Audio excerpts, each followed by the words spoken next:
Observe your breath.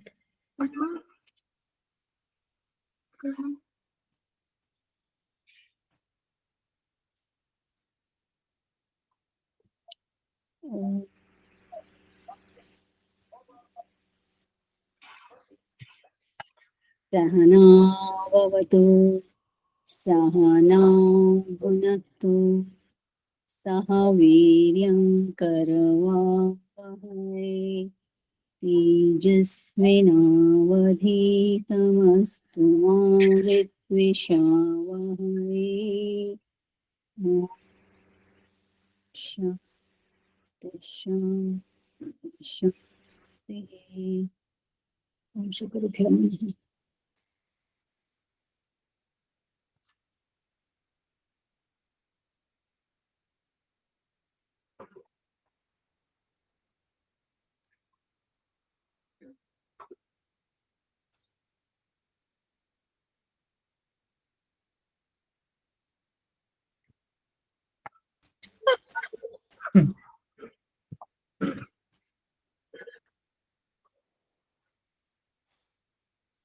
चलिए, आज के क्लास में सबका स्वागत है। अभी मैं होमवर्क नहीं चेक अभी आपको करूंगी डिस्कस। एक लास्ट हमारा ये टॉपिक बचा हुआ है, ठीक है। मैं इसको पहले कंप्लीट कर देती हूँ, फिर लास्ट क्लास में हम सारी होमवर्क भी डिस्कस करेंगे और जो इससे नए क्वेश्चंस होंगे उससे भी मैं पूछूंगी आपसे। ये बहुत इंपॉर्टेंट है आपका, और ये किसी ना किसी तरह डायरेक्टली इनडायरेक्टली हर बार आपके एग्जाम में आता ही आता है। और ये जितने भी वर्ड्स लिखे हुए हैं ना, इस वर्ड्स को ध्यान में रखिएगा। ये जितने भी है आपके क्वालिटेटिव में और क्वांटिटेटिव में। मेरे स्लाइड्स आपको विजिबल है ना? Yes, ma'am. Yes, जी मैम। ठीक है, तो ये आज का क्लास बहुत इंपॉर्टेंट है आपका, ठीक है। तो ये जितने भी वर्ड्स लिखे हुए हैं आपको ध्यान रखना है, और हो सकता है कि इसको इतनी बार पढ़िए कि आपको याद हो जाए, ठीक है। इससे कुछ ना कुछ क्वेश्चंस या आपको सोचने में, आपके क्वेश्चंस करने में ये टेबल से बहुत बहुत हेल्प मिलता है आपको, ठीक है। तो हम लोग कल पढ़े थे कि क्वालिटेटिव और क्वांटिटेटिव रिसर्च क्या होता है। अब मुझे ये कोई आप में से कोई भी बताइए कि क्वालिटेटिव और क्वांटिटेटिव रिसर्च में फर्क क्या है, क्या डिफरेंस है दोनों में? मैम क्वांटिटेटिव में नंबर्स होते हैं और क्वालिटेटिव में हम उसके गुण की बात करते हैं। ठीक है, वेरी गुड। क्वांटिटेटिव में जो है हम नंबर, हाँ जी बताइए, कोई कुछ बोल रहा है?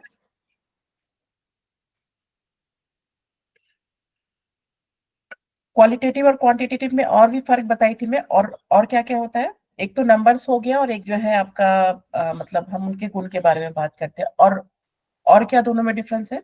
ये थियोरेटिकल है और वो analytical, so statistical. You need to get numbers, statistics. Very good. Statistical analysis चाहिए होता है तो उसको हम नंबर पे ही करते हैं, ठीक है। और मैम क्वांटिटेटिव जो है वो कम टाइम लेता है, और क्वालिटेटिव मतलब कंपैरिजन करें तो क्वालिटेटिव में जो है टाइम ज्यादा लगता है। ऐसा टाइम का तो कुछ है नहीं इशू, लेकिन फिर भी एक तरह से बोल सकते हैं, ठीक है। तो क्वालिटेटिव रिसर्च है, क्वांटिटेटिव है। ध्यान रखिएगा, इसमें जो है आपके ये सारे वर्ड्स दिए हुए हैं जो बहुत बार पूछे गए हैं, और पहले ये बहुत आते थे ये क्वेश्चंस। पहले का जब आप नेट का क्वेश्चन देखेंगे तो रिसर्च के क्वेश्चंस में ये पूछा जाता था। खास करके जो क्वालिटेटिव रिसर्च होता है ना, case study, ethnography, historical method, ये कुछ ना कुछ पूछते थे, और ये रिपीट होता ही रहता है ये क्वेश्चन सारे, ठीक है। तो इन दोनों का डिफरेंस टेबल बनाया गया है आपके लिए, मैं ये खुद से बनाई हूँ ये टेबल। तो इसमें आपको ध्यान रखना है कि क्वालिटेटिव में कौन सा वर्ड यूज हुआ है और क्वांटिटेटिव में कौन सा वर्ड यूज हुआ है, और इसको समझना भी है, ठीक है। तो फोकस की जब हम बात करते हैं तो क्वालिटेटिव पे, क्वालिटी पे फोकस होता है। जैसे मैंने आपको बताया था कि कभी कभी भी मैं आपसे पूछती हूँ मेरी क्लास कैसी लगी, तो वो क्वालिटेटिव में आ जाता है। और जब मैं आपसे पूछूंगी कि आप मुझे स्टार रेटिंग कीजिए, तो वो क्वांटिटेटिव में आ जाता है, ठीक है। इन दोनों का मेथड भी अलग अलग है। इसमें दो वर्ड है, अब ये नहीं पूछा जाता है, लेकिन क्योंकि आपके सिलेबस में है तो आपको जानना चाहिए। एक है पॉजिटिज्म और एक है पोस्ट पॉजिटिज्म। पहले क्या होता था कि जब रिसर्च मतलब बिल्कुल जब अपने इनिशियल स्टेज में स्टार्ट हुआ था, तो जितने भी विद्वान थे, जितने भी स्कॉलर्स थे, उनका ये कहना था कि जो चीज क्वांटिफाई है, जिसको हम नंबर में काउंट कर सकते हैं, रिसर्च भी उसी टॉपिक पे हो सकता है। जो नंबर में हम जिसको काउंट नहीं कर सकते हैं, उस पे हम रिसर्च कर नहीं सकते हैं, ठीक है। तो सबसे पहले जो है पॉजिटिज्म आया था, ठीक है, और उसमें यही कहा गया था कि हम रिसर्च उसी चीज पे करते हैं जो क्वांटिफाई हो सके, क्योंकि बिना क्वांटिफाई हुए अगर कोई चीज अगर हम क्वांटिफाई नहीं कर सकते तो वो उस पर रिसर्च पॉसिबल नहीं है। और बहुत सालों तक यही चलता भी रहा, ठीक है। बाद में फिर इसका अपोज हुआ, बहुत सारे लोगों ने कहा कि नहीं, बहुत सारी चीजें ऐसी हैं कि जिसपे हम रिसर्च करना चाहते हैं और वो क्वांटिफाई भी नहीं है, जिसको हम न्यूमेरिकल कैरेक्टर में हम इसको 1 2 3 4 करके काउंट नहीं कर सकते, तो उन सब चीजों पे भी रिसर्च होना चाहिए, ठीक है।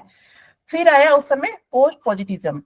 तो अब ये क्या था, अब इन्होंने कहा कि जिन्होंने इसका विरोध किया कि नहीं, जो चीज न्यूमेरिकल है उसी पे रिसर्च होना चाहिए, उसके अलावा और कोई ऐसा वेरिएबल्स नहीं होना चाहिए और किसी चीज पे रिसर्च नहीं हो सकता है, तो उन्होंने कहा कि बहुत सारी चीजें संसार में कि जिसपे जो है क्वांटिफाई नहीं कर सकते। अब जैसे मैं आपसे पूछूं कि आपके बॉडी का टेम्परेचर कितना है, तो आप मुझे आसानी से बता दीजिएगा कि आप अगर फीवर नहीं है, नॉर्मल है, तो आपका 98 डिग्री फ़ारेनहाइट होगा, ठीक है।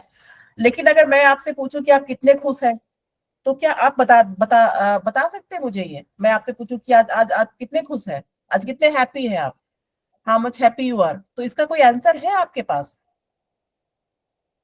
No ma'am. अगर मैं आपसे पूछूं आपकी हाइट क्या है, तो आप तुरंत से बता देंगे मेरी हाइट इतनी है। अगर मैं आपसे पूछूं कि जो है आज आप क्या डिप्रेशन में है, तो कितने डिप्रेशन में है, मैं अगर ये पूछूं तो क्या बता पाएंगे आप? तो बहुत सारी चीजें हैं दुनिया में ऐसे कि जिसको हम क्वांटिफाई नहीं कर सकते हैं, ठीक है। तो पोस्ट पॉजिटिज्म आया और ये इसने कहा कि जो है उस टॉपिक पे भी रिसर्च होना चाहिए जिसको हम क्वांटिफाई नहीं कर सकते। जैसे मैंने आपसे बोला कि आप आज कितने खुश हैं, ठीक है, आज आप कितने दुखी हैं, आज आप कितने डिप्रेसिव है, मतलब इस तरह के क्वेश्चन मैं आपसे पूछूंगी तो आप क्वांटिफाई नहीं कर सकते हैं। तो इन सब चीजों पे पहले रिसर्च नहीं होता था। मैं बिल्कुल पहले की जब इनिशियल स्टेज, जब रिसर्च होना शुरू हुआ था, जब रिसर्च का मतलब हुआ करता था, उस समय की बात कर रही हूँ मैं। बस इन दोनों में आपको फर्क बताना चाह रही हूँ कि पॉजिटिविज्म और पोस्ट पॉजिटिविज्म में क्या फर्क है। पहले इस पे क्वेश्चंस आते थे, अब नहीं आ रहे, 2-3 साल से तो आ नहीं रहे, लेकिन बस आपके नॉलेज के लिए मैं आपको बता रही हूँ कि आपको पता होना चाहिए कि दोनों में डिफरेंस क्या है। तो ये जो है न्यूमेरिक में जो है और ऐड हुआ, ठीक है, कि जो हमारे फीलिंग्स है वो भी बहुत मैटर करता है। आप अगर एग्जामिनेशन देने जा रहे हैं, सपोज कीजिए आपका नेट एग्जामिनेशन है, भगवान नहीं करे कभी ऐसा हो, आपका नेट का एग्जाम है और आप बहुत एंजाइटी बढ़ गया आपका, अभी क्या होगा, मेरा ये भी नहीं पढ़ा है, ये भी नहीं पढ़ा है, एक ही रात है, सुबह मेरा एग्जाम है। अगर आप इस तरह से हड़बड़ करके जाएंगे एग्जामिनेशन हॉल में, तो आपको लगता है कि आपका एग्जाम बहुत अच्छा होगा? अगर आपकी एंजाइटी लेवल एग्जामिनेशन के टाइम में बहुत ज्यादा हाई होगी, घबराहट बहुत ज्यादा होगा, तो क्या उस समय दिमाग सही सही काम करता है? रिकॉल आपका हो जाता है जो आपका पढ़ा हुआ है? नहीं होता है, ठीक है। तो इसीलिए वो एंजाइटी वाली पीरियड होती है आपकी, आप बहुत ज्यादा एंजाइटी हो जाता है, तो बहुत लोग बीमार भी हो जाते हैं उस टाइम में जब नेट का पेपर होता है, तो ठीक है, बहुत ज्यादा हम किसी चीज का प्रेशर ले लेते हैं, बहुत ज्यादा एंजाइटी बढ़ जाता है हमारा, तो उस समय ऐसा होता है, ठीक है। तो पोस्ट पॉजिटिज्म और पॉजिटिज्म में यही यही फर्क है कि जो भी रिसर्च जो है हम न्यूमेरिकली कर सकते हैं, वो जो है हमारा क्वांटिटेटिव रिसर्च में पॉजिटिज्म आता है। और पोस्ट पॉजिटिज्म में हम क्वेश्चंस पूछते हैं, जैसे कि क्या है कि हमारे पास कोई थर्मोमीटर तो है नहीं नापने के लिए कि मैं कितनी खुश हूँ, ठीक है, कोई ऐसा एपरेटस तो है नहीं जिससे मैं बता दूं कि नहीं आज मेरा 9 है तो आज मेरा 10 है, और सबका नॉर्मल है तो जो है 15 है, इस तरह का तो कुछ है नहीं। तो हम क्या करते हैं, हम क्वेश्चनेयर बनाते हैं, ठीक है। क्वेश्चनेयर बनाते हैं कि आपको कितना एंजाइटी है, कितना, मैं आपको ये मतलब ये जो जितने भी क्वेश्चनेयर है, कोई भी एक आपको मैं दिखाऊंगी और उसमें बताऊंगी भी कि इसको कैसे एनालाइज करते हैं और इसको कैसे यूज करते हैं। आज नहीं बताऊंगी, आज पूरा टेबल हम पढ़ेंगे, उसके बाद फिर एक दिन मैं आपको एक क्वेश्चनेयर लेके बताऊंगी कि एंजाइटी, डिप्रेशन, हैप्पीनेस, ये सब कैसे नापते हैं, इस पे कैलकुलेशन कैसे होता है, इस क्वेश्चनेयर को यूज कैसे करते हैं, ठीक है, ताकि आपको प्रैक्टिकली भी चीजें पता हो, ठीक है।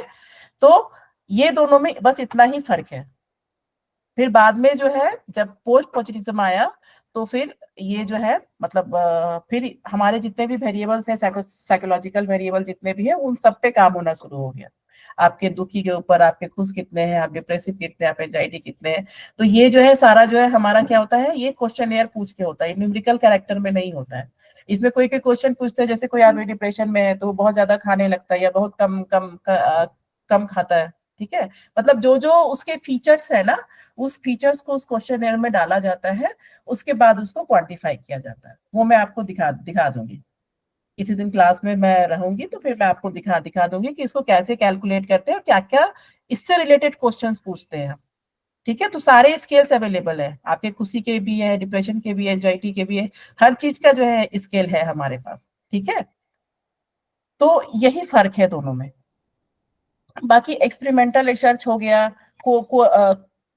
कोरिलेशनल हो गया, ठीक है, ये सारे जो है क्वांटिटेटिव होता है। एक्सपेरिमेंटल आपको पता ही है, मैंने बताया आपको कि कैसे होता है, ह्यूमन इंटरवेंशन होता है। क्या क्या थे इसके क्वालिटी बताइए आप लोग मुझे, जो एक्सपेरिमेंटल रिसर्च होता है या इंपेरिकल रिसर्च होता है, दोनों में क्या क्या क्वालिटी होती है?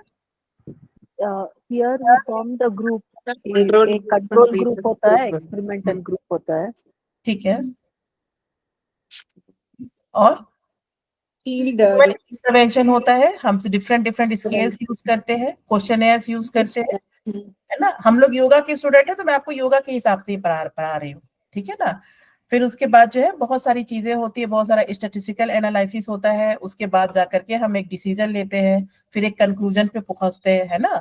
तो एक्सपेरिमेंटल रिसर्च या इंपेरिकल रिसर्च सेम चीज है। कोरिलेशनल रिसर्च का मैं पूरा क्लास लूंगी, लेकिन मैं आपको मोटे मोटे तौर पे बताती हूँ कि कोरिलेशनल रिसर्च होता क्या है। ये भी एक्सपेरिमेंटल रिसर्च की तरह ही है। कोरिलेशनल रिसर्च में होता है कि हम जो है रिलेशनशिप निकालते हैं दो वेरिएबल के बीच में। ठीक है, दो वेरिएबल्स के बीच में हम रिलेशनशिप निकालते हैं।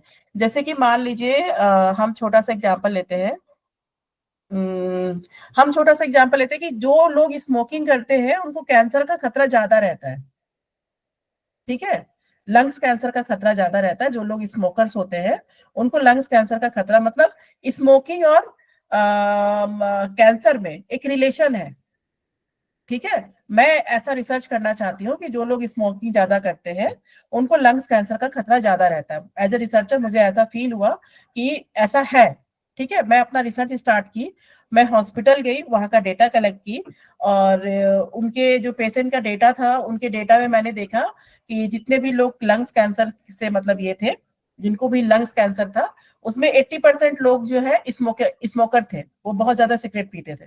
ठीक है, तो एक रिलेशन निकला ना कि जो लोग ज्यादा स्मोकिंग करते हैं उनको लंग्स कैंसर का खतरा ज्यादा रहता है। एक रिलेशनशिप निकला ना हमारे दो वेरिएबल में, दो वेरिएबल है, एक स्मोकिंग है और एक सिगरेट पीना है। ठीक है, तो सॉरी, एक स्मोकिंग है और एक जो है कैंसर है। एक डिजीज ले रहे हैं हम लोग और एक स्मोकिंग का ले रहे हैं। तो मैंने अपने रिसर्च में पाया कि जो लोग ज्यादा स्मोकिंग करते हैं उनको कैंसर का खतरा ज्यादा होता है।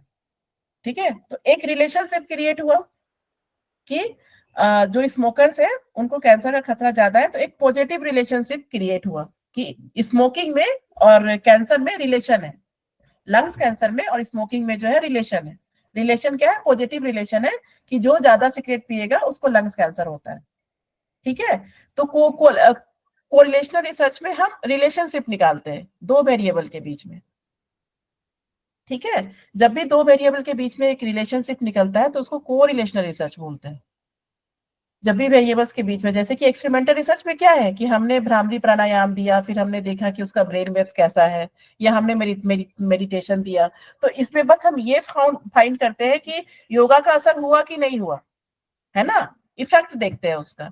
यहाँ पे क्या है कि हम रिलेशन निकालते हैं। जब भी कोरिलेशनल वर्ड होगा तो इसका मतलब है कि हम यहाँ पे दो वेरिएबल्स के बीच में रिलेशन फाइंड आउट कर रहे हैं कि उसके बीच में कैसा रिलेशन है।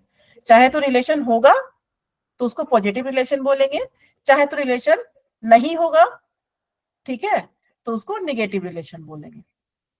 ठीक है, तो ये होता है। या नहीं तो हो सकता है कि दोनों में कनेक्शन ही नहीं हो, ना पॉजिटिव हो ना नेगेटिव हो, तो उसको बोलते हैं नो कोरिलेशन। तो तीन ही तरह का रिलेशन होता है वेरिएबल्स के बीच में। अगर रिलेशन निकला, जैसे मैंने स्मोकिंग और कैंसर के बीच में बताया कि पॉजिटिव रिलेशनशिप है कि जो सिगरेट ज्यादा पीता है उसको कैंसर, लंग्स कैंसर का खतरा सबसे ज्यादा होता है।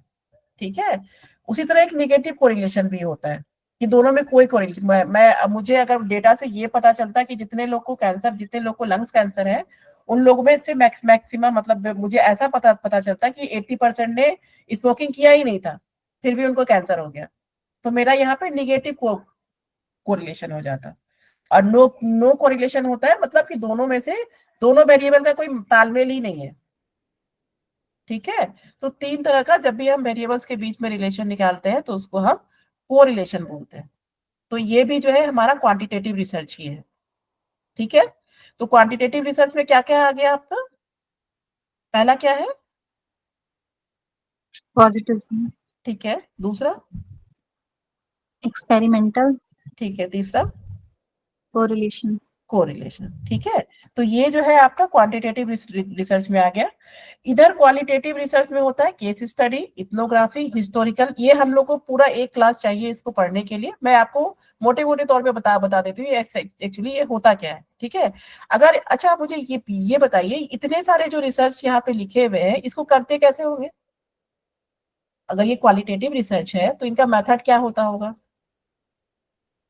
मैम इंटरव्यूज वगैरह या फिर पर्सनल जो डेटा वेरी कलेक्ट गुड, करते हैं। Very good, very good. इनका मेथड जो है इंटरव्यू के थ्रू होता होगा, ऑब्जर्वेशंस के थ्रू होता होगा। ठीक है, क्योंकि इसमें न्यूमेरिकल डेटा तो हम लोग को कोई क्वेश्चन है तो हम लोग को भरवाना नहीं है। ठीक है, केस स्टडी क्या होता है? केस स्टडी क्या होता है, जैसे कि आप लोग वो देखते होंगे ना, किसी का मर्डर हो गया तो कैसे हो गया, इस तरह की सीरियल पहले बहुत आती थी।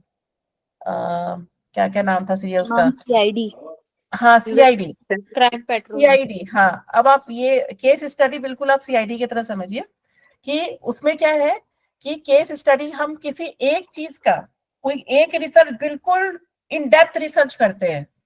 ठीक है, कोई ऐसा टॉपिक आ गया हमारे ऊपर जिसपे मैंने केस स्टडी किया, मतलब इन डेप्थ स्टडी होती है, लेकिन इसको हम जनरलाइज नहीं कर सकते हैं। जैसे एक एग्जांपल देती हूँ छोटा सा आपको। आप सीआईडी देखते हैं, अगर उसमें आपने 20 एपिसोड देखा और उसमें 20 मर्डर दिखाया तो क्या 20 एक ही तरह से हो रहा है? डिफरेंट नहीं हो तरीके रहा। से। 20 में जो है अगर 20 एपिसोड है, 20 एपिसोड से और 20 मर्डर दिखा रहा है तो 20 अलग अलग दिखा रहा है। तो केस स्टडी में भी ठीक, केस स्टडी रिसर्च जो होता है उसको हम जनरलाइज नहीं कर सकते। जनरलाइज कहने का मतलब है कि अगर मुझे ये पता चला कि भ्रामरी प्राणायाम से मेमोरी बहुत ज्यादा स्ट्रांग होता है बच्चों का। ठीक है, बहुत सारी स्टडी हुई जिससे पता चला कि भ्रामरी प्राणायाम करने से बच्चे का मेमोरी पावर बहुत इंक्रीज होता है। ठीक है, तो फिर क्या होगा कि मैं स्कूल में बोलूंगी कि तुम भी ये भ्रामरी प्राणायाम कराओ, पेरेंट्स से बोलूंगी कि आपको भी कराना चाहिए। मतलब मैं उसको जनरलाइज, जितने भी पॉपुलेशन है उस एज ग्रुप का, मैं बोलूंगी कि उन सबको करना चाहिए क्योंकि इसका पॉजिटिव रिजल्ट है ना। तो उसको हम लोग जनरलाइज बोलते हैं। आप लोग मान लीजिए यहाँ 50 लोग बैठे हुए हैं, 50 में कुछ ऐसा पता चला कि भ्रामरी प्राणायाम करने से 50 में से जो है 45 ने नेट निकाल लिया। ठीक है, 20 ने जेआरएफ निकाल लिया। उनमें ये सारा कॉमन था कि क्लास होने के पहले हम लोग ऐसा कराते थे, तो ये भी एक मतलब मैटर है, मतलब ये भी एक जो है उनके रिजल्ट में ये भी मेरा एक वेरिएबल है। ठीक है, तो हम क्या करेंगे, जितनी भी क्लासेस होती है हम कोशिश करेंगे कि सबको ब्राह्मी प्राणायाम कराया जाए। हम उसको जनरलाइज करेंगे, मतलब सब लोगों में जो है उसको करवाएंगे। तो केस स्टडी में हम जनरलाइज नहीं कर सकते। केस स्टडी कोई एक ऐसा स्टडी होता है कि जिसमें हम जनरलाइज नहीं कर सकते। इसमें इन डेप्थ जो है मतलब बहुत तह तक रिसर्च होता है, लेकिन हम इसको जनरलाइज नहीं कर सकते। ठीक है, जैसे सीआईडी का कोई भी एक मर्डर केस की दूसरा भी वैसा ही होगा, पॉसिबल नहीं है। तो केस स्टडी रिसर्च को भी हम लोग जनरलाइज नहीं कर सकते हैं। ठीक है, इथनोग्राफी होता है कि जैसे मान लीजिए कि मैं पीएचडी करने बेंगलोर गई थी और अभी मैं यहाँ दिल्ली में हूँ। ठीक है, तो अब वहां का कल्चर, जब हम कोई कल्चर पे स्टडी करते हैं ना तो हम उसको इथनोग्राफी स्टडी बोलते हैं। जैसे वहां का खान पान बिल्कुल डिफरेंट था, हमारा खान पान बिल्कुल डिफरेंट है, हमारा रहन सहन का तरीका बिल्कुल डिफरेंट है, उनका बिल्कुल डिफरेंट। मतलब जब भी हम कोई स्टेट छोड़ते हैं दूसरे स्टेट में जाते हैं तो क्या हो जाता है, वहां का पानी भी चेंज हो जाता है, वहां का व्यवहार, वहां का बोली, हर चीज चेंज हो जाता है। तो जब कल्चर की स्टडी करते हैं तो उस स्टडी को हम लोग इथनोग्राफी रिसर्च बोलते हैं। ठीक है, कभी भी हम दो कल्चर के बीच में जब हम स्टडी करते हैं या एक पार्टिकुलर कल्चर का भी, जैसे जिप्सी वगैरह होते हैं, बंजारन वगैरह सब होते हैं, उनका बिल्कुल डिफरेंट होता है कल्चर, तो उनके ऊपर कर रहे हैं, मतलब किसी आप एक ग्रुप के ऊपर, ठीक है, जब रिसर्च कर रहे होते हैं तो उसको इथनोग्राफी रिसर्च बोलते हैं। हिस्टोरिकल रिसर्च होता है कि जो आपका मंदिर मिला और ये सब मतलब वो मिट्टी उट्टी खोद के जो मतलब जो हिस्ट्री से रिलेटेड है कि उस समय औरंगजेब का ऐसा हुआ होगा, नालंदा विश्वविद्यालय में ऐसा हुआ था, तो उस समय मतलब इस तरह की जो हिस्ट्री से रिलेटेड रिसर्च हो जाती है आपकी, जो है वो हिस्टोरिकल रिसर्च है। ग्राउंडेड थ्योरी भी आपका क्वालिटेटिव रिसर्च है। ग्राउंडेड थ्योरी मतलब जो है इन डेप्थ, इसमें भी जो है मतलब बिल्कुल भी जो है इन डेप्थ हम रिसर्च करते हैं और इसको हम जनरलाइज कर सकते हैं। इसमें जो भी हम पता लगता है इसको हम जनरलाइज कर सकते हैं। फेनोमेनोलॉजी एक जो है फेनोमेना पे करते हैं तो हम जो है इसको फेनोलॉजी रिसर्च बोलते हैं। पोस्ट पॉजिटिविज्म एक्शन रिसर्च, ये मैं आपको बता ही दी। एक्शन रिसर्च होता है, एक्शन रिसर्च बहुत इंपॉर्टेंट है आपका, इस पे क्वेश्चंस अभी भी आ रहे हैं। एक्शन रिसर्च में क्या होता है कि जब हमें कुछ क्विक चाहिए, जैसे मान लीजिए कि कोई स्कूल नहीं चल रहा हो, ठीक है, और वहां की प्रिंसिपल आपको बुलाती है कि आप रिसर्च करके बताओ कि मेरा स्कूल क्यों नहीं चल रहा है, तो आपको क्या चाहिए? आप 1-2 साल तो लगाएगी नहीं, क्योंकि उनको क्विक डिसीजन चाहिए, उनको क्विक रिजल्ट चाहिए आपसे, क्विक मतलब ये चाहिए। तो जो जो बिल्कुल जल्दी में रिसर्च करना होता है और किसी आउटपुट के बारे में हम जब बताते हैं कि क्या एक्शन होना चाहिए वहां पे, तो उसको हम एक्शन रिसर्च कहते हैं। एक्शन रिसर्च को हम साइक्लिकल रिसर्च भी कहते हैं। इसे प्लान, एक्ट और एक और वर्ड है इसका, प्लान, एक्ट और क्या था एक, इसमें मतलब एक प्लानिंग के साथ होता है। इसको साइक्लिकल रिसर्च भी इसलिए इसलिए बोलते हैं कि इसमें 3 चीज होता है, मैं एक भूल रही हूँ, तो इसीलिए इसको जो है एक्शन रिसर्च बोलते हैं। एक्शन रिसर्च इधर भी आया हुआ था आपका, पिछले साल के क्वेश्चन में तो आया था, इस साल का देखी नहीं हूं मैं, तो ये इंपॉर्टेंट है आपका, ये अभी आ रहा है, ठीक है। और इसको मैं पूरे डिटेल में एग्जाम्पल के साथ समझाऊंगी, उसमें पूरा 1 क्लास लगेगा आपका, तो इसीलिए अगर आपको अभी नहीं समझ में भी आ रहा है तो कोई बात नहीं है, जब इसको मैं एक एक करके एक पूरा एग्जाम्पल के साथ कैसे होता है ये सारा कुछ मैं बताऊंगी आपको, क्योंकि ये सारे जो क्वालिटेटिव रिसर्च है इसे कुछ ना कुछ क्वेश्चन आता ही आता है। फिलहाल इतना समझ में आया आपको कि case study, ethnography, historical method, ये सब समझ में आया आपको कैसे होता है? मैम ये जो फिनोमेना ये जो है ये नहीं समझ में फेनोमेनोलॉजी ये मैं आपको बताऊंगी, इसमें 1-2 रिसर्च और भी है जो यहाँ नहीं लिखा हुआ है, वो मैं क्वालिटेटिव रिसर्च का ये पूरा मैं क्लास लूंगी, इसमें मैंने कहा ना एग्जांपल्स के साथ मैं बताऊंगी आपको ये कैसे होता है। इसमें एक नैरेटिव रिसर्च भी होता है, वो नहीं लिखा हुआ है यहाँ पे। तो एक क्वालिटेटिव रिसर्च में जितने भी तरीके के रिसर्च होते हैं ना, वो सारा हम डिस्कस करेंगे एग्जाम्पल के साथ, और वो बहुत टाइम टेकन है, ठीक है। तो इसके लिए एक अलग से क्लास है आपकी, ठीक है। तो बस आपको ये समझना है कि ये सब क्वालिटेटिव रिसर्च है और ये पूछते हैं नेट में। आप प्रीवियस ईयर क्वेश्चन भी पढ़ेंगे ना, तो ये देखिएगा, ये ग्राउंडेड थ्योरी ये सब लिखा हुआ मिलेगा आपको वहां पे, ठीक है। यहाँ पे कोई ऐसा है जो इस साल नेट का एग्जाम दिया हो, जिसके पास क्वेश्चन पेपर हो? नहीं तो कोई भी जिसके पास Yes, question ma'am. Paper available हो इस साल का? यस मैम है। हाँ, तो मुझे एक बार व्हाट्सअप कर दीजिएगा, मैं देखूं कि इस बार क्या आया था क्वेश्चन, ठीक है। उसके बाद है यहाँ पे गोल। अब इसका गोल क्या है क्वालिटेटिव रिसर्च का? To understand. और इसका क्या है? प्रिडिक्शन। अंडरस्टैंड मतलब जो है आपको जैसे किसी के कल्चर के बारे में समझना है, जैसा मैंने आपको यहाँ केस स्टडी का एग्जांपल दिया, ये है ना। तो ये सब क्या है, ये जितने भी तरह के रिसर्च है ये हम किस लिए करते हैं? उसको अंडरस्टैंड करने के लिए, ठीक है। प्रिडिक्शन मतलब क्या होता है? अनुमान लगाना। अनुमान लगाना, ठीक है। तो प्रिडिक्शन कैसे कर सकते हैं आप? जब आपके पास एक डेटा हो, बिना डेटा का तो हम कुछ प्रिडिक्ट नहीं कर सकते हैं। बिना डेटा का अगर मैं आपको बोलूं कि ये प्रिडिक्शन यहाँ पे भी होना चाहिए, तो ये सही होगा कि क्वालिटेटिव रिसर्च में भी प्रिडिक्शन हो सकता है?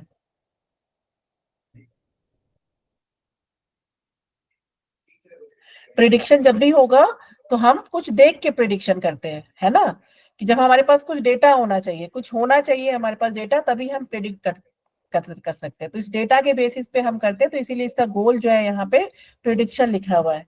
हाइपोथेसिस अभी तक मैं नहीं पढ़ाई हूँ आपको। हाइपोथेसिस कुछ नहीं होता है, बस 2 वेरिएबल का आप रिसर्च, मतलब 2 वेरिएबल जो आपने अपने रिसर्च में लिया हुआ है उसका जो है हमें बताना होता है। जैसे कि आपने हमारा क्या था टॉपिक,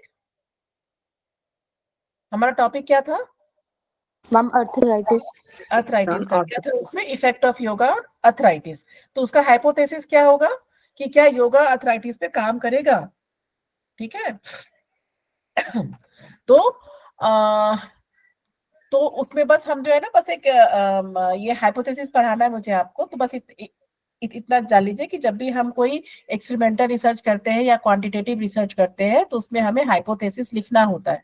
हाइपोथेसिस यहाँ भी लगा सकते हैं, लेकिन यहाँ कंपलसरी नहीं होता है, यहाँ कोई मतलब नहीं होता है, लेकिन अगर आपको मन है तो आप ले सकते हैं, लेकिन यहाँ कंपलसरी है। अगर आप क्वांटिटेटिव रिसर्च कर रहे हैं तो आपको अपना हाइपोथेसिस लिखना होता है, ठीक है, कि आपके रिसर्च का हाइपोथेसिस क्या है, ठीक है। Madam, यहाँ पे why क्या, we put हाँ, prediction in qualitative? Why? prediction means you can only predict now when you have some certain data. Suppose someone is suffering from 7 days of fever, okay, and you went to a doctor, then doctor will suggest based on your data na, that what kind of, why you have fever from last 7 days. Okay, so if you have Here, certain, what I am thinking is like in our Shastras, what we study is like some that fire and like mountain, like that smoke is coming, and then we are like predicting. correct. Actually, So that means those things there are is no related to quality error. Yogic study. Those things are Anuman, Upman, I can understand. But here prediction means if you have some data, then you can predict. Suppose you are working on the effect of yoga on arthritis. Okay, so how can you predict that yoga works on arthritis? By certain Like data, na, that those like patients who some have people, for arthritis. some people it is working, then we can predict that it is good. This exercise is good. Correct. Then we can predict now. So for any prediction, we have something in our hand. So in research, we can't go for only for suppose if I will tell you that based on your prediction, tell me that this dress is suitable for you or not. Means based on those review. So Okay. okay, so just if you have any confusion between quantitative and qualitative, just go for rating and review. Everything will be clear. So for prediction, you have something in your hand. You have something data in your hand because it is a scientific study. So you have a scientific data in your hand. Correct. Okay. Okay. So design of the study. Design of the study क्या है यहाँ पे? इसको हम किसी तरह भी कर सकते हैं. यहाँ पे कुछ हार्ड एंड फास्ट रूल नहीं होता है. केस स्टडी में, इथनोग्राफी में जब भी हम क्वालिटेटिव रिसर्च करते हैं तो इसको हम किसी भी तरह कर सकते हैं बेस्ड ऑन द सिचुएशन. मतलब इसमें भी एक सिस्टमैटिक स्टडी है, तो आप ऐसा मत समझिएगा कि कुछ भी डायरेक्ट हो गया. ये सिस्टमैटिक रिसर्च ही है, इसमें भी सिस्टमैटिक और साइंटिफिकली काम ही होता है, लेकिन इसमें वो बहुत हार्ड एंड फास्ट रूल नहीं है, इसीलिए यहाँ पे डिजाइन में फ्लेक्सिबल लिखा हुआ है.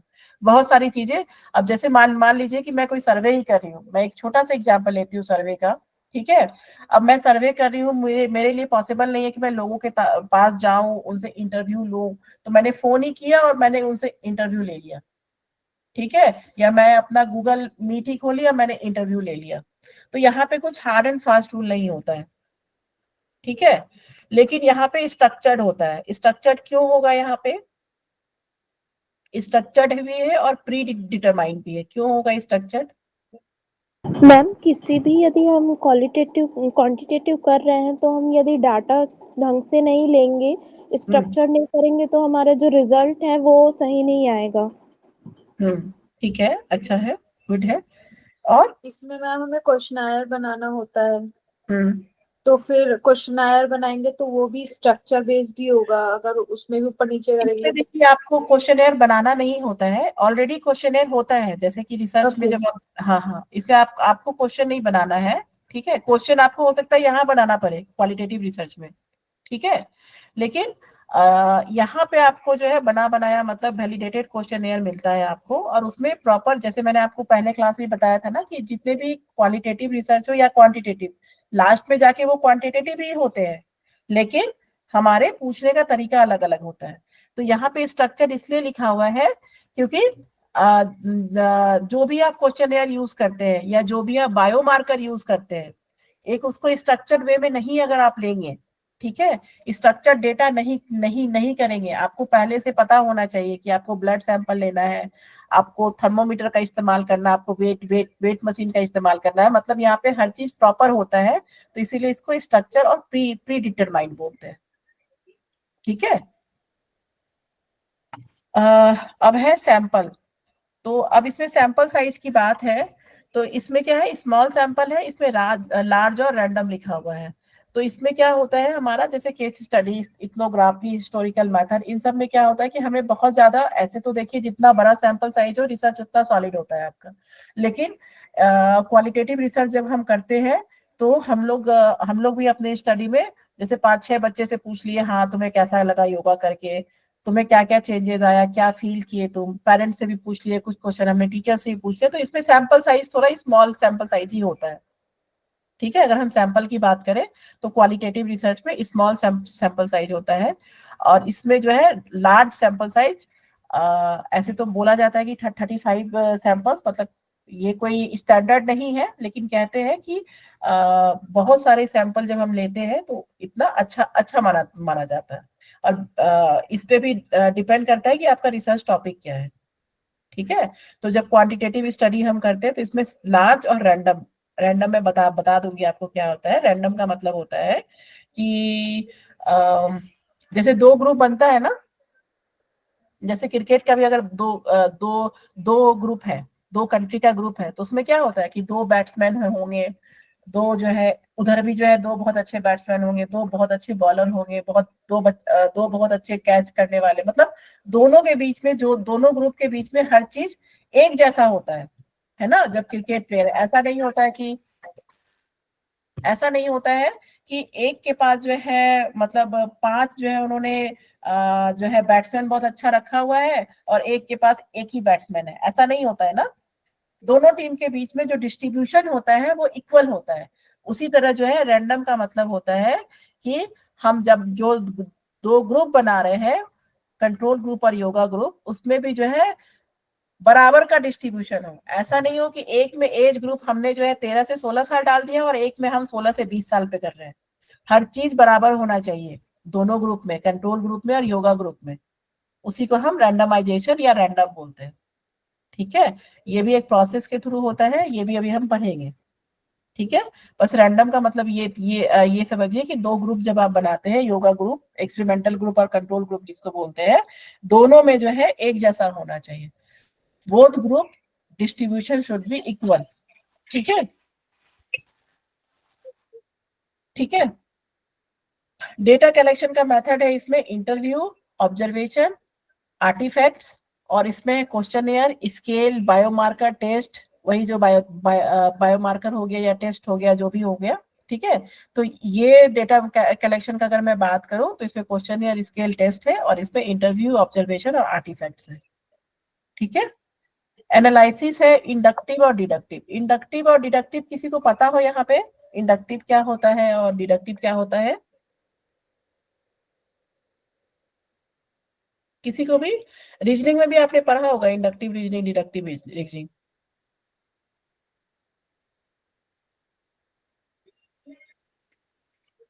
M I audible? मैं ऑडिबल हूँ? Yes, ma'am. हाँ, तो Something to do with bottom up and top down up. हाँ जी, बताइए। अभी कुछ बोला मैम आपने, बताइए। Ma'am, here in inductive it is analysis is inductive and deductive में ऐसा एक टॉपिक लेके उसको मीन्स बॉटम अप और टॉप डाउन ऐसा अप्रोच है। अच्छा, बॉटम टॉप डाउन? नहीं, वो कुछ नहीं और है। है जो आप बता रही है। कोई नहीं, मैं बताती हूँ आपको। एनालिसिस इंडक्टिव है और डिडक्टिव है। एनालिसिस में क्या होता है कि इंडक्टिव का मतलब होता है, जैसे सपोज कीजिए कि इंडक्टिव का मतलब होता है पार्टिकुलर टू जनरल।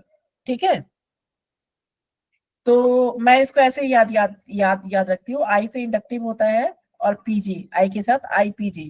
ठीक है, तो पार्टिकुलर टू जनरल होता है। पार्टिकुलर टू जनरल का क्या क्या मतलब होता है कि मान लीजिए कि आप लोग यहाँ 50 लोग बैठे हुए हैं, 50 लोगों की सीटिंग है, मैंने 50 लोगों में से सबसे पूछा कि आप बताओ कि मेरा क्लास कैसा लगा, ठीक है। 50 में मान लीजिए 30 लोगों ने बोला कि हाँ मैम आपकी क्लास अच्छी लगी, ठीक है। तो एक हम जनरल डिसीजन में पहुंचते हैं ना कि क्या है कि रिसर्च की क्लास अच्छी है। तो हमने जो मतलब मेरा जो क्वेश्चन शुरू हुआ एक पार्टिकुलर से हुआ ना, पहले मैंने जो है सुमा जी से पूछा, फिर उसके बाद मैं रेखा जी से पूछी, उसके बाद मतलब इस तरह करते करते करते करते सबके जो है मतलब पार्टिकुलर पार्टिकुलर पार्टिकुलर लोगों से पूछते पूछते हम एक जनरलाइज डिसीजन पे पहुंचे, है ना। तो जब हमारा रिसर्च अप्रोच ऐसा होता है कि पार्टिकुलर से एक एक लोगों से पूछ पूछ करके हम एक जनरल डिसीजन पे पहुंचते हैं, एक ओवरऑल डिसीजन पे पहुंचते हैं, तो उसको जो है हम इंडक्टिव एनालिसिस बोलते हैं, ठीक है।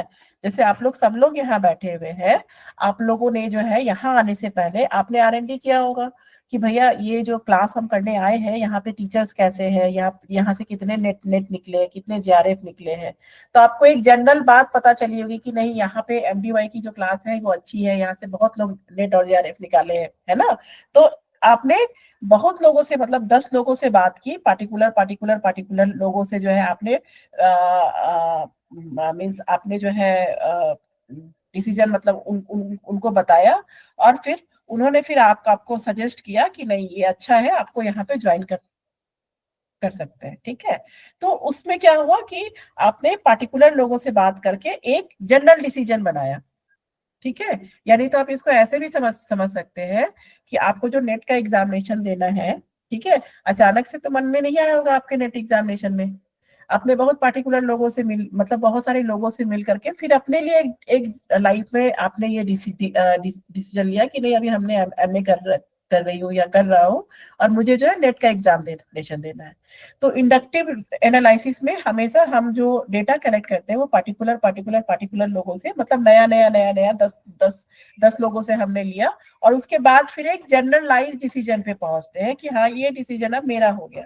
तो इसीलिए इसको पार्टिकुलर टू जनरल भी बोलते हैं या स्पेसिफिक टू जनरल भी बोलते हैं। मैम इसमें हाँ। ऐसा कुछ होता है क्या, नोन से अननोन तक जाना, कोई भी जानी हुई चीज को जानते हुए कुछ ऐसी चीज तक जाना जो आपको नहीं पता है? हाँ ये कह सकते हैं, क्योंकि ये एनालिसिस की जब बात आती है तो पार्टिकुलर टू जनरल यही इसी का मतलब हुआ। मतलब आप हर एक जगह इसका डिफिनेशन आप बुक में भी देखेंगे तो उसमें लिखा हुआ पार्टिकुलर टू जनरल, तो उससे समझ में नहीं आता है। पार्टिकुलर टू जनरल का मतलब ही यही होता है कि हम जो अपना काम कर रहे हैं, ठीक है। अब जैसे कि मान लीजिए आप कोई केस स्टडी कर रहे हैं, चलिए केस स्टडी तो हम जनरलाइज कर नहीं सकते हैं, इथनोग्राफी आप किसी कल्चर के ऊपर ही काम कर रहे हैं, तो आप बहुत सारे लोगों से वहां बात कर रहे हैं ना, वहां तो आप बहुत सारे, अब मान लीजिए कि हम किसी आदिवासी के ऊपर ही काम कर रहे हैं कि इनका लाइफ स्टाइल कैसा है, इनका क्या है, तो ऐसा तो नहीं है उसको देख करके आप कोई जनरलाइज डिसीजन ले रहे हैं। इसमें कि 10 लोगों से आप यहाँ पे बात करेंगे तो आपको एक चीज पता लगता है ना। तो ये जितने भी रिसर्च है ना, ये जितने भी क्वालिटेटिव रिसर्च होते हैं उसमें क्या होता है कि हमें पार्टिकुलर लोगों को जो है करेक्ट करना होता है। हम एक जनरलाइज डिसीजन पे नहीं पहुंचते हैं, हमें पार्टिकुलर मतलब एक एक करके एक जनरलाइज डिसीजन लेना होता है। ये जितना भी आपके पास ये एग्जांपल्स दिए हुए हैं इन सबके साथ ऐसा ही है कि आपको जो है अगर आप किसी से इंटरव्यू भी लेते हैं तो ऐसा तो नहीं है कोई जनरलाइज जो है आपको बता रहा है। अब जैसे कि मान लीजिए मैं 10 लोगों से पूछूंगी कि तुमको क्लास कैसी लगी, तो ऐसा तो नहीं कि 10 लोग ही बोलेंगे कि नहीं बहुत अच्छी लगी, बहुत अच्छी लगी, बहुत अच्छी लगी। तो हम क्या करते हैं इंडक्टिव में कि पार्टिकुलर पार्टिकुलर पार्टिकुलर से फिर एक जनरलाइज डिसीजन बनाते हैं, ठीक है। तो इसी को हम पार्टिकुलर टू जनरल बोलते हैं, ठीक है। अब जैसे मान लीजिए मैंने किसी को अपनी बुक दे दी किसी दिन और उसने जो है मुझे बुक वापस नहीं की, और फिर मैं क्लास में बोली कि मैंने उसको बुक दिया था, उसने मुझे बुक नहीं वापस किया। फिर 3-4 लोग और भी बोले कि मैम उसने मेरे से ही बुक लिया था, उसने मुझे बुक वापस नहीं किया। तो एक जनरलाइज डिसीजन क्या हुआ यहाँ पे, एक जनरलाइज डिसीजन ये हुआ कि जो है जो वो लड़का है या लड़की है वो जो है बुक लेके वापस नहीं करता है, ठीक है। तो हम उसके बारे में एक जनरलाइज डिसीजन ले लिया हमने। ठीक उसी तरह जो है आपका यहाँ पे रिसर्च में भी होता है कि हम एक एक लोगों से बात करके उसके बाद एक जनरलाइज डिसीजन पे पहुंचते हैं कि हाँ यहाँ पे ऐसा है, ठीक है, ये समझ में आया आपको इंडक्टिव क्या होता है? Yes, ma'am. ठीक है, कि पर्सनल हमने पूछा सबसे, और एक जो है आपके लाइफ में भी बहुत बहुत बार ऐसा हुआ होगा कि बहुत बहुत बार किसी ने पैसा लिया होगा तो लौटाया नहीं होगा, फिर आपने दूसरों से कहा होगा, फिर दूसरे ने कहा कि हाँ वो पैसा लेता है, वो लौटाता नहीं है, तो आप एक जनरलाइज डिसीजन बनाते हैं ना कि नहीं नहीं इसको पैसा नहीं देना, ये पैसा नहीं लौटाता है। ठीक है, ठीक इसी तरह जो हम एनालिसिस भी करते हैं, यहाँ पे एक एक पार्टिकुलर लोगों तक हम पहुंचते हैं, फिर उस पार्टिकुलर लोग से जो है हम एक जनरलाइज डिसीजन लेते हैं कि हाँ ये जो है यहाँ पे ये कंडीशन है, ये मतलब इसके लिए थ्योरी फिट है। ठीक है, तो एनालिसिस में इंडक्टिव का मतलब यही यही यही होता है। डिडक्टिव में इसके जस्ट अपोजिट होता है। डिडक्टिव में थ्योरी बनी होती है और हम उस थ्योरी को पार्टिकुलर लोगों तक जो है पहुंचाते हैं। अब इसमें मैं हमेशा एक एग्जांपल देती हूँ कि जब भी एक है ना कि जैसे कि ये है आपका कि आपको जब एग्जामिनेशन देने जाना है, नेट का एग्जामिनेशन या कोई भी एग्जामिनेशन देने जाते हैं, तो होता है ना कि दही चीनी खा के जाना चाहिए। तो ये थ्योरी पहले से बनी हुई है ना, ये थ्योरी पहले से बनी हुई है कि हम दही चीनी खा के जाएंगे तो हमारा एग्जामिनेशन बहुत अच्छा होगा। इसके पीछे का साइंस नहीं पता है किसी को, हम जानते भी नहीं है, लेकिन ये थ्योरी ऑलरेडी पहले से बना हुआ है ना। तो इस थ्योरी को जब हम एक थ्योरी को एक एक लोगों पे लगाते हैं, ठीक है, तो वो जो है डिडक्टिव होता है। थ्योरी यहाँ पहले से बनी हुई है, यहाँ हम थ्योरी नहीं बना रहे, यहाँ हम थ्योरी बना रहे हैं। ठीक है, यहाँ थ्योरी हम बना रहे हैं, यहाँ हम कुछ क्रिएट कर रहे हैं। यहाँ पे क्या है कि थ्योरी ऑलरेडी बनी हुई है, थ्योरी पता है, जैसे कि आपका यौगिक टेक्स्ट में ऑलरेडी लिखा हुआ है, थ्योरी बनी हुई है कि ये करने से ऐसा होता है। ठीक है, और हम एक एक करके सारे लोगों पे उसको दे रहे हैं और उसको पता कर रहे हैं कि ये ऐसा है या नहीं है। तो डिडक्टिव में होता है जनरल टू पार्टिकुलर। ठीक है, यहाँ हम एक थ्योरी का यूज कर रहे हैं और उसको जो है पार्टिकुलर लोगों पे जो है टेस्ट कर रहे हैं। और यहाँ पे क्या है कि पार्टिकुलर लोगों पे जो है हम डेटा कलेक्ट कर रहे हैं और उस डेटा कलेक्ट करने के बाद एक जनरल थ्योरी निकाल रहे हैं। तो यहाँ पार्टिकुलर टू जनरल है और यहाँ पे जनरल टू पार्टिकुलर है। ठीक है, यहाँ पे ऑलरेडी कोई थ्योरी क्रिएट की हुई है और उस थ्योरी का हम इस्तेमाल कर रहे हैं, यूज कर रहे हैं। ठीक है, आया समझ में ये क्या होता है इंडक्टिव और डिडक्टिव? Yes ma'am. Yes, ठीक है, फाइंडिंग्स में है कंप्रीहेंसिव और प्रिसाइज। इस पे कुछ ज्यादा बोलना नहीं है, कंप्रीहेंसिव क्यों है और ये प्रिसाइज क्यों है। क्वेश्चंस, अच्छा यहाँ पे आपको समझने वाला चीज है, क्वेश्चंस में क्या है, ओपन इंडेड और क्लोज इंडेड। किसी को पता है क्या होता है ओपन इंडेड और क्लोज इंडेड?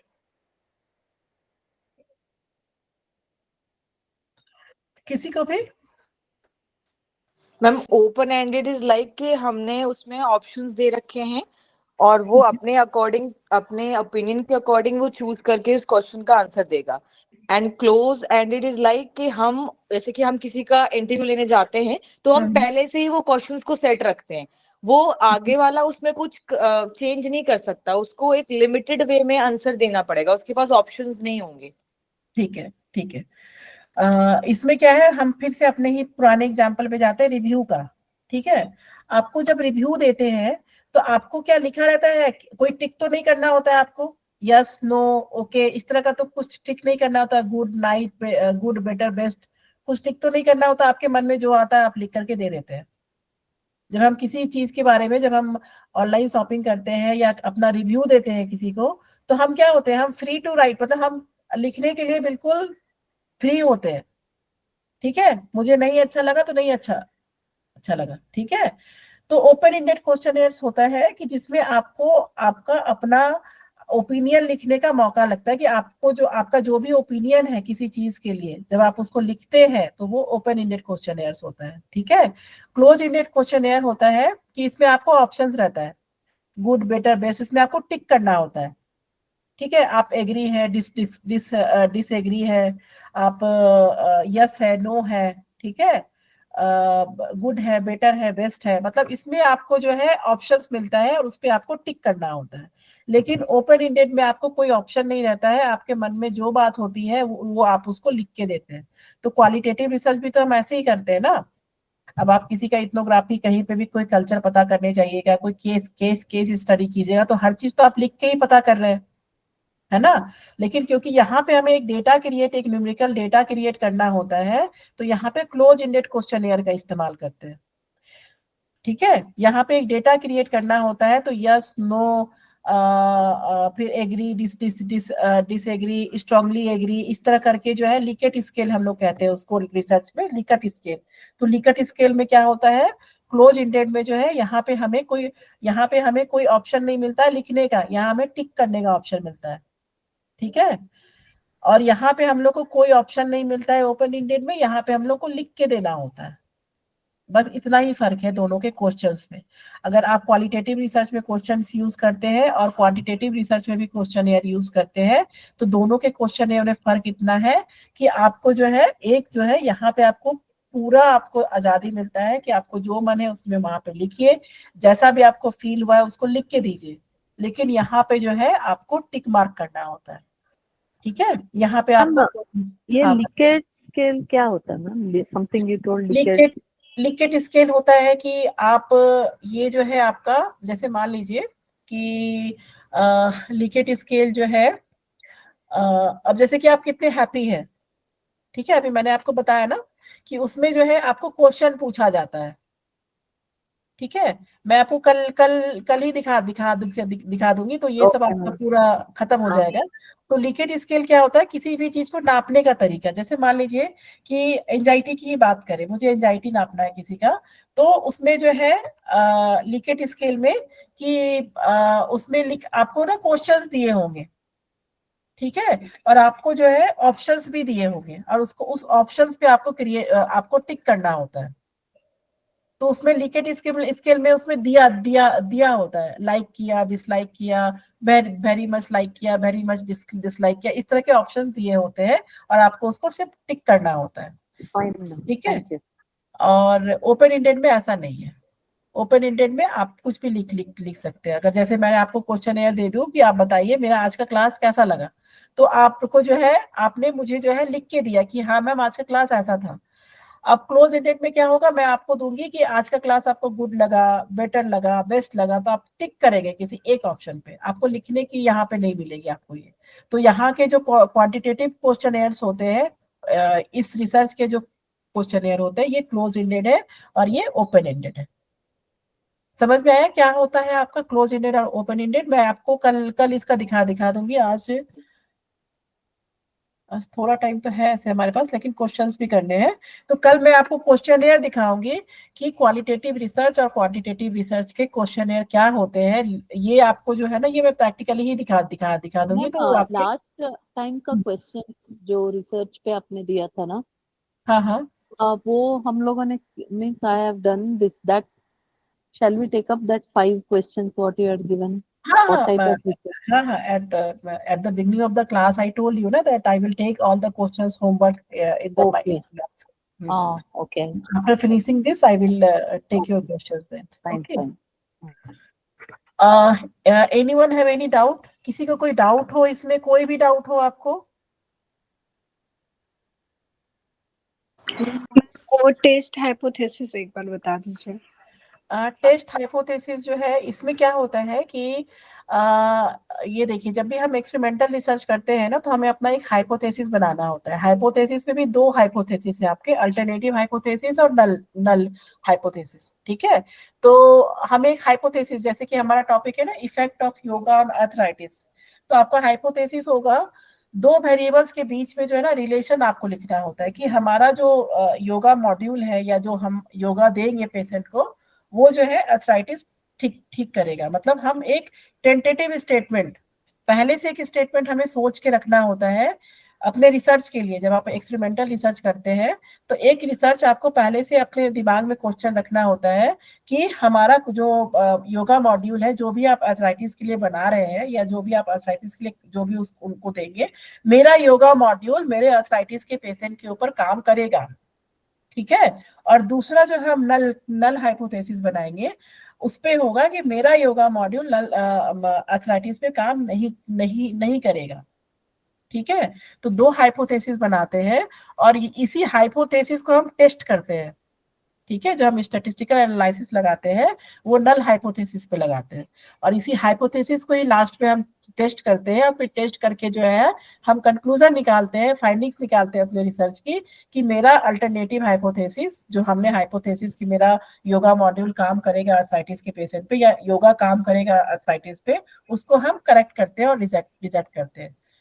ठीक है, ओके मैम। तो ये मैं क्लास लूंगी अभी आपकी। ये सब जो है एक्चुअली क्या था कि क्योंकि क्वांटिटेटिव और क्वालिटेटिव ये रिसर्च पूरा करना था मुझे आज क्लास, तो इसलिए मैं आज ये क्लास को पूरा ये लिया मैंने पहले ही। ठीक है, तो कल जो है मैं आपको क्वेश्चनियर भी दिखा दूंगी, क्वेश्चनियर कैसा होता है, क्वालिटेटिव रिसर्च में क्वेश्चनियर कैसे क्रिएट करते हैं, और नहीं होगा तो मैं कल क्वालिटेटिव रिसर्च का जितने भी ये जो ये है ना आपके जितने भी ये रिसर्च मेथड्स है, ठीक है, ये सारा हम कल डिस्कस भी कर लेंगे एक बार क्लास में।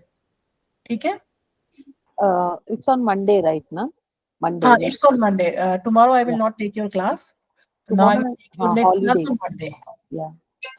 ओके, मैम तो हाँ हाइपोथेसिस का मतलब ये हुआ ना कि किसी भी चीज के बारे में पहले से कल्पना करना कि ऐसा नहीं ऐसा होना चाहिए, हाँ, बिल्कुल बिल्कुल ऐसा होगा। बिल्कुल बिल्कुल, आपको एज ए रिसर्चर पहले से सोच के रखना है कि आपको रिसर्च में ऐसा होगा, मतलब आप अपने जो है मतलब आप अपने जो है मतलब अपने जो भी आपका रिसर्च टॉपिक है उसके बेसिस पे आपको पहले से ये जो है एज्यूम करके रखना होगा। ठीक है, कि आपके रिसर्च में क्या हो सकता है, क्या होगा। मैम मैम फॉर एग्जांपल जैसे कि कहीं जैसे आग लगी है और हम यहाँ से ऐसे देख रहे हैं कि धुआं कहीं से उठ रही है, तो हम खुद से हाइपोथेसिस बना लेते हैं कि वहां आग लगी होगी तभी धुआं उठ रहा है, तो यही मैम हाइपोथेसिस होती है ना? नहीं नहीं नहीं, वहां देखिए आपको दिख रहा है, ठीक है, वहां आपको दिख रहा है, ये देखिए आग लगी और धुआं उठा, ये जो है ना ये एक फिलोसफिकल बात हो गई। यहाँ फिलोसफी, यहाँ पे क्या है कि अगर आपने कहा कि मैम हम अर्थराइटिस लेंगे और योगा जो है अर्थराइटिस पे काम काम करता है, तो आपको आपकी अंडरस्टैंडिंग साइंटिफिकली होनी चाहिए, आपको साइंटिफिकली उसको बताना होगा। मैंने आपको फर्स्ट क्लास में कहा था ना कि सिस्टमैटिक साइंटिफिक, तो आपको साइंटिफिकली आपको उसको सोचना भी होगा दिमाग में कि आपको ऐसा क्यों क्यों लग रहा है कि ये आसन या ये जो प्राणायाम है ये अर्थराइटिस के पेशेंट पे काम काम करेगा। आपके पास जो जस्टिफिकेशन है ना, हम रिसर्च पेपर जब लिखते हैं तो जब हम सिनॉप्सिस बनाते हैं सबसे पहले, तो सबसे पहले हम जस्टिफिकेशन लिखते हैं कि मैं ऐसा सोच क्यों रही हूँ, अर्थराइटिस के ऊपर योगा काम करेगा, मैं ऐसा क्यों सोच रही हूँ, और आपको साइंटिफिक लिखना है कि इस पेपर में ऐसा लिखा हुआ था, प्रीवियस जब हमने लिटरेचर रिव्यू किया था या जो प्रीवियस स्टडी हुई है उसमें ऐसा लिखा हुआ था, हमारे योगिक टेक्स्ट बुक में भी ऐसा लिखा हुआ है, इसलिए मैं ऐसा सोच रही हूँ। आपको एक जस्टिफिकेशन देना होगा अपने रिसर्च के लिए। ठीक है, आपके पास एक प्रॉपर जस्टिफिकेशन होना चाहिए, तो उस जस्टिफिकेशन के बेसिस पे आप हाइपोथेसिस क्रिएट कीजिएगा। जब भी याद रखिए, जब भी आप रिसर्च में कुछ भी करती हैं तो आपके पास एक प्रॉपर साइंटिफिक जस्टिफिकेशन होना चाहिए। Okay ma'am. ठीक है, यस मैम। तो चलिए अब हम अपना होमवर्क देख लेते हैं, और कल मैं आपको जैसा बताई ये सारा चीज कंप्लीट करके उसके बाद फिर जो है हम नेक्स्ट टॉपिक में जाएंगे। ठीक है, सॉरी कल नहीं, next class will be on Monday हम ये क्लास ये करेंगे कंटिन्यू। बाकी है आपका होमवर्क, तो होमवर्क एक बार मैं देख लेती हूँ। होमवर्क क्या दी थी मैं आपको? मैम एक तो आपने ये पूछा था जो थ्योरेटिकल रिसर्च है वो स्कोप, एप्रोच और मेथड तीनों में आएगा या नहीं आएगा? अच्छा, ये था ना टाइप्स ऑफ रिसर्च। यस, ये भी था। हाँ, अब मुझे ये बताइए, पहले इसको कर लेते हैं फिर मैं उसका आंसर करती हूँ आपको। ये बताइए कि टाइप्स ऑफ रिसर्च हम लोग फटाफट करते हैं, और आप लोग मिला लीजिए, मैंने आप लोग करके आए हैं या नहीं करके आए होमवर्क? मैम क्या?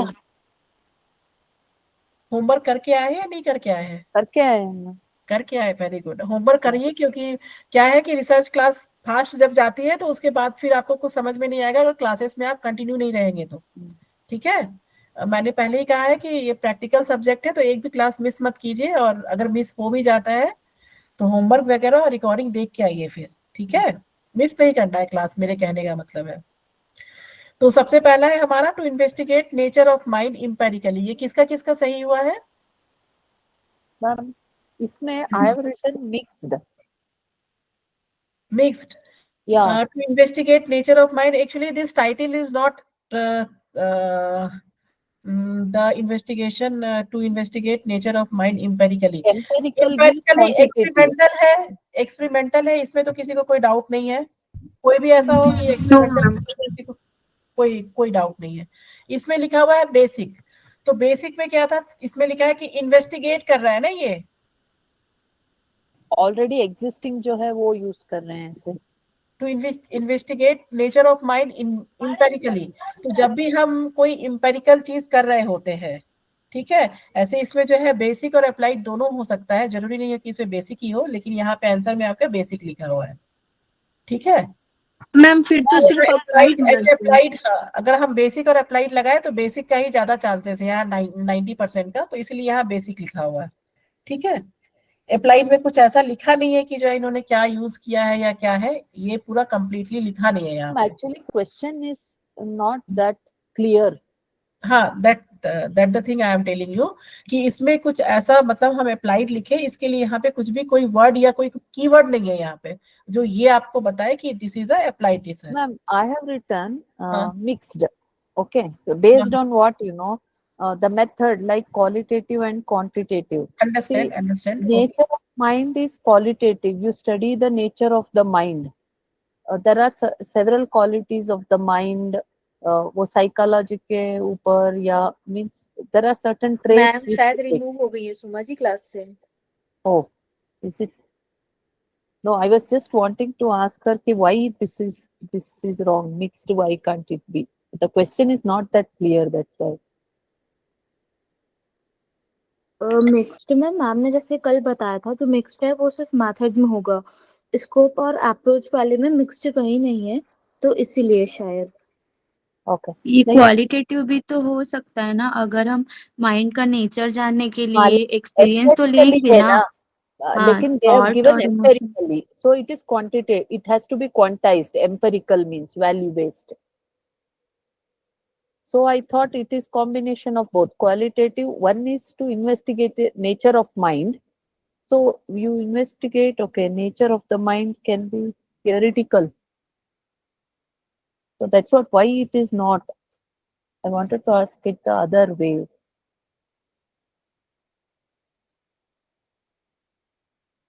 Ma'am has joined. एमडी भाई ये टीम से ज्वाइन तो है कोई, मुझे ऐसा लग रहा है कि Ma'am has left, I think. But I think we have next class, no? That's fine. So the applied, so I think the choice is between basic and applied. So applied is where you're having a hypothesis, right? You're doing it practically to prove something. So investigation becomes basic because you're not proving anything, you're only investigating. So that's why it becomes basic. हाँ मैंने भी basic ही लिखा हुआ था वैसे तो. So when it is applied, is you, that means you already have an investigation done, and then you're trying to apply that and then prove it whether you know that's how much it works and how much it is effective. yeah. So one is between qualitative, quantitative, one is between basic, applied, and one is between experimental and theoretical. So those are the choices. Okay, actually just now means I don't know what technical fault was there. Okay. Just a minute, I joined the meeting. Yeah. A So minute, here, I just- ma'am, I was asking like it is given to investigate nature of mind empirically. Okay. Mhm. Empirically means it states with respect to some values. Empiric, like that, right? Mhm. So I have considered it to be something which is representative in quantitative aspect. And then you are investigating the nature of the mind. Mhm. So nature of the mind, it is investigating nature of the mind. That aspect is whether I can take it as a qualitative or, as you said, basic or applied in between that. Qualitative, why it can't be? If the question is like here, you don't have any problem now that it is experimental and basic. You have a problem in method, correct? So, so here we can you can write mix because nothing, no keyword is mentioned here, correct? Either it is a quantitative, qualitative, or how they will do. But empirically, it may be quantitative because here it is written empirically. experimental research, na? Okay, so that's why method is not given here, because there is no keyword. Okay, in this research title there is no keyword which reflects it is a quantitative or qualitative. That's why it is not it was not mentioned here. But empirically means, does it not reflect the quantitative? Yeah, it's reflect the Quantitative. yeah, It it's reflects. reflect the quantitative, but what I am saying, like here it is here it is written na, that to investigate how cortical thickness increases with the practice of meditation using FNRY. Okay, if you are using FNRY, it must have some quantitative data. So Okay. okay, so here keyword is given for quantitative technique, Okay. but here nothing is given. Okay. Okay. Oh, some data, usage of some data or anything is not given, quantitative Yeah. data. So Yeah, that's why here we can't predict that what will be there. okay. Based on our assumptions, we can say like mix or quantitative or something I can say, but no keyword is here. Like here it is written using FMRI. If you are using FMRY, it means that some quantitative data must be there. Okay. Okay. Then basic, that means you are investigating the cortical thickness. Correct. Okay. Okay. So whenever there is applied, it will be like effect of something on something. And that will be applied whenever there is applied. Okay. When it is applied means you are using something. In your research, you are using something. Means already, suppose this FMRY. So that It also must comes from someone's research ना, ये भी तो किसी ने research किया होगा इसके ऊपर. तो जब ये FMRI जिसने इन्वेंशन किया होगा उसके लिए this is a basic research. But when it is applied research, no? हाँ, No, but so when we that's are what using that's what I was asking. So applied will come when you're studying the effect. When it is investigation, it is basic. Am I right, ma'am? correct. When the investigation is, suppose that's the thing I am telling you कि कभी भी whenever we are doing something ना, if you are using some biomarkers or questionnaires, that means that already invented by someone. किसी researcher ने ही उस क्वेश्चनएयर को बनाया होगा, या किसी रिसर्चर ने ही FNRY, ये जो भी हम लोग बायोमार्कर यूज करते हैं, ये किसी ने ही तो बनाया, किसी रिसर्चर ने ही तो बनाया होगा इसको. तो जब ये बना होगा, और that time it was basic, but when we are using in our research now, तो ये अप्लाइड हो जाता है हमारा. लेकिन यहाँ पे बेसिक ये बेसिक मैं बताती हूँ आपको. मैं वही एक्सपेरिमेंटल नहीं होगा ये. हाँ, वही I have written experimental for this. Yes ma'am, because इसमें ना cortical thickness बताएगी, तो I think it should be experimental also. One by one हम चलेंगे. मैं आपसे ये पूछ रही हूँ कि फर्स्ट तो क्लियर है, फर्स्ट में तो किसी को कोई डाउट नहीं है. Yes ma'am. Yes ma'am. किसी को डाउट नहीं है. सेकंड में भी किसी को कोई डाउट नहीं है. No ma'am. थर्ड में है आपका to study the effect of Brahmani pranayama on memory in school children. इसमें किसी को डाउट है? एक्सपेरिमेंटल. Theoretical.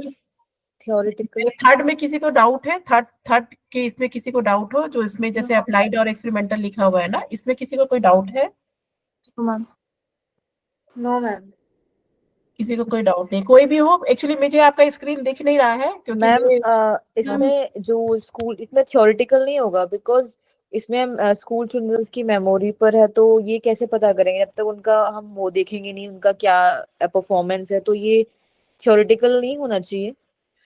थियोरेटिकल कौन? वो थर्ड वाला आप बता रहे हैं? जी मैम. थर्ड वाला थियोरेटिकल क्यों होगा, आप ये बताइए. इसमें लिखा हुआ है to study effect of Bhramari pranayama on memory in school children. ठीक है.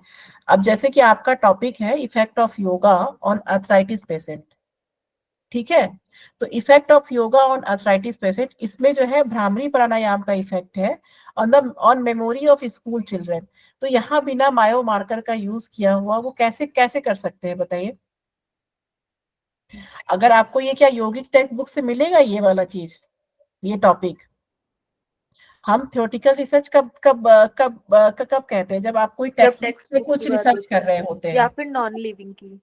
ठीक है. यानी तो कोई आप लिटरेचर रिव्यू कर रहे होते हैं, मतलब यहाँ पे आपको कुछ ना कुछ जो है ऑलरेडी लिखा हुआ हो जो पहले से. तो to study effect of Brahmani pranayama on memory of school children, अगर आप मेमोरी पे काम कर रहे हैं तो मेमोरी को नापने के लिए कुछ ना कुछ तो चाहिए होगा ना। मैम Okay, वैसे ma'am, भी okay. ऐसा स्टडी द इफेक्ट ऑफ ऐसा टॉपिक है तो you when you study effect of something always has to be experimental, right? Experimental, group one correct group correct two correct. रखा ही रहेगा उसमें। नहीं, बस मैं इनको मतलब मैं आपको समझाने के लिए बोल रही थी कि आपको कभी भी अगर ये मेमोरी पे करना हो तो यहाँ पे जब तक आप एक साइंटिफिक बायोमार्कर नहीं लगाएंगे, क्वेश्चनएयर नहीं लगाएंगे, ये थ्योरेटिकल नहीं हो सकता है, ये आपका हाँ वो एक्सपेरिमेंटल ही ठीक है होगा। मैम, हाँ that is true. Okay, But ma'am. what I was telling now from this is wherever there is a keyword like to study the effect of something, effect of bhramari pranayama और effect of सूर्य नमस्कार, ये तो effect आपको जब चाहिए तो आपको experimentally होना पड़ेगा क्योंकि एक group there should be always correct two correct groups, right? Correct So correct. whenever there is a keyword to study the effect of, then always it has to be experimental. बिल्कुल सही है, तो correct ma'am. अब जब भी मतलब किसी चीज का इफेक्ट पता करना है हाँ तो वो जो है आपका एक्सपेरिमेंटल रिसर्च ही एक्सपेरिमेंटली होगा। होना चाहिए। ठीक है, तो अब आपको ये समझ में आ रहा है ना कि एक्सपेरिमेंटल या क्या है, अप्लाइड क्या है, बेसिक क्या है। बस मैं आपको चाहती थी कि देखिए ये क्वेश्चंस आपके नेट के पेपर में आते नहीं है, ये कोई भी हाँ क्वेश्चन नहीं आएगा, बट कोई भी एक्चुअली आपसे रिसर्च योगा के से लिए बहुत क्वेश्चन। ये है बट ये। आपको एक जजमेंट के लिए जब आप वहां पे हाँ क्वेश्चन कर रहे हो तो आपको कीवर्ड पता होना चाहिए कि अगर यहाँ पे ऐसा लिखा है। एजेशन रीजनिंग में इस तरह के जब रिसर्च के क्वेश्चंस आते हैं तो करना बहुत मुश्किल हो जाता है अगर आपको कीवर्ड हाँ नहीं पता हो। वही। ठीक है, तो ये आपको नेट के प्रिपरेशन के लिए मैं बता रही हूँ, ये इस तरह का कोई भी क्वेश्चन आपको नेट में नहीं पूछते हैं, लेकिन क्योंकि हम योगा के स्टूडेंट हैं, हम योगा के हिसाब से सोचेंगे, तो इसीलिए मैंने आपको ये योगा का टॉपिक यहाँ पे दिया हुआ है, क्योंकि जो भी चीज आप सोचेंगे अपने योगा के हिसाब से सोचेंगे ना वहां पे। तो मैम इसमें फोर्थ क्वेश्चन में if it was like to investigate how cortical thickness increases with the practice of meditation, meditation, only this is the topic, then it would have yes, experimental, okay okay, हाँ, right? This is experiment. Using fMRI means already we are using some database which is already there. No, this is a apparatus actually. This is a machine, fMRI. Okay, Means okay, this is like machine. means waves. Means when you are It giving. measures the waves. Okay. Yeah. So this is a biomarker for measuring this cortical thickness. Okay. So here biomarker is used. So it is a experimental research. So experimental research No, it means can't it be is a experimental quantitative. because it is only to investigate, right? We are not studying the effect of meditation No, on you are cortical. using biomarker ना here. Ma'am FMR experimental है। ये experimental होगा आपका, experimental है तो इसमें एक quantitative यहाँ पे एक्सपेरिमेंटल भी आएगा यहाँ पे, ठीक है, Okay, okay. और एक्सपेरिमेंटल है तो क्वांटिटेटिव भी है, ठीक है। और ये ऐसा हो सकता है कि ये अगर फर्स्ट टाइम हो रहा हो, मतलब to investigate how Ma'am, cortical thickness. Ma'am Actually, ये neither. अप्लाइड नहीं I have होगा a बिकॉज question कि fourth में कि either it is already known that cortical thickness increases. We Yes, know the ma'am. effect. No So here it can't be experimental. It can be quantitative because here आपको either see in the previous topics when you want to know the effect you will have two groups and all. But here when you are investigating, we know here they have given it increases the practice of increases with the practice of meditation is already given. okay, But we are using fMRI. That's why ma'am was saying na we have used the biomarkers and all of these. So it should be experimental. correct, Okay, correct. using biomarker. Yeah, Okay, fMRI, you are using something now. Suppose you are using temperature, means you are using thermometer for measuring fever. So you are okay, in using that way. something, na? So for measuring your that cortical thickness, this machine is used, na? Okay. That's why I am telling that this is a experimental research, and it is a quantitative because data are generated from this. Okay, when you are using this type of tools, fMRI or something like this, then you are generating data also. And if you have data, then it means this is a quantitative, and maybe this may be applied or this may be basic, because here why I am saying you like this, because maybe this is a first time research, someone is doing first time, so here basic is written. Okay, so it may be applied also, both are correct. Basic and applied both means both. Ma'am, I have this line. So when it is investigate means you're doing it for the first time. So you're not, if it is applied means then you're measuring something which is already known. Na? Then Already know. Correct. I think applied होना चाहिए. no. So that's why Correct. investigate कर रहे हैं तो वो basic ये रहेगा. दोनों हो सकता है, बिकॉज क्या है कि यहाँ पे क्या है कि टू इन्वेस्टिगेट है तो फर्स्ट टाइम है आपका, और यूजिंग एफएमआरआई है तो अप्लाइड भी हो सकता है. तो ये दोनों हो सकता है, मतलब इसमें कुछ ऐसा कॉन्ट्राडिक्शन नहीं है. क्योंकि क्या होता है कि देखिए, जब हम रिसर्च पेपर पूरा, अगर इसका रिसर्च पेपर हम पूरा पढ़ लें तो उसके बाद अब जैसे कि इसमें क्या है, आधा अधूरा है इसमें. ये मैम टॉपिक इधर मेरा एक डाउट है मैम, इधर जो आप स्कोप के हिसाब से बोल रहे हैं, either it can be basic और applied, but here fourth one it is very specific, using fMRI करके दिया है तो अप्लाइड ही होना चाहिए. Not given fMRI then it has to be basic. इसमें मैं वही कह रही हूँ, ये इन्वेस्टिगेशन आप कब करते हैं, when you are using this word to investigate. So maybe it may be first time. So, Okay. Ma'am, can I just ask? So if it is like applied, that means there is already some research done. So we are trying to then make a hypothesis and then prove it, or see the effect on something. So then it would be applied. So basically, when you're saying basic here, using fMRI, you may be, for even investigation, we may be using certain tools or questionnaires, but it could be basic because we are not trying to prove something. We are trying to investigate whether the thickness, increases with the practice of meditation. I mean, that's my understanding. Is it okay? No, it's your understanding is okay. You are getting it right. Okay, so like that means like this you have to think during your examination. Okay. The last question is to understand the experiences of a yogi in a year-long retreat through an interview. Here, interview is written. That's why it is a qualitative research. And this research is here. It is written basic. So this one will be maybe this research will be the first time, because unless and until you have the research paper, now you can't predict 100% for anything. Okay, because here interview is written, so we can easily tell, okay, it is here it is written in interview talking about the experiences, so it is a qualitative research, correct? But yes, excuse me, Manisha ma'am. Yeah. Sorry for interruption ma'am. This is Madhu. Ma'am अभी 3 से 4 एक class है practical yoga की. Sorry मैं very sorry, मैं actually आज class थोड़ी लंबी होगी, मुझे भी ध्यान नहीं रहा. कोई नहीं, मंडे को जो भी आपके डाउट्स है, ठीक है मैम. ये लास्ट बस बता दीजिए ना, ये बेसिक कैसे होगा? ये मैं अभी मैम है क्लास में, ठीक है, मैं आपको जो है मंडे को क्लास लेती हूँ, तो मंडे को मैं बता देती हूँ. मैम 4 to 5 है क्लास तो. नहीं 3 to 4 प्रैक्टिकल योगा. एक मिनट में रिकॉर्डिंग इंग्लिश मीडियम वालों का है ना? अच्छा, इंग्लिश वालों की. ओके. एक मिनट में रिकॉर्डिंग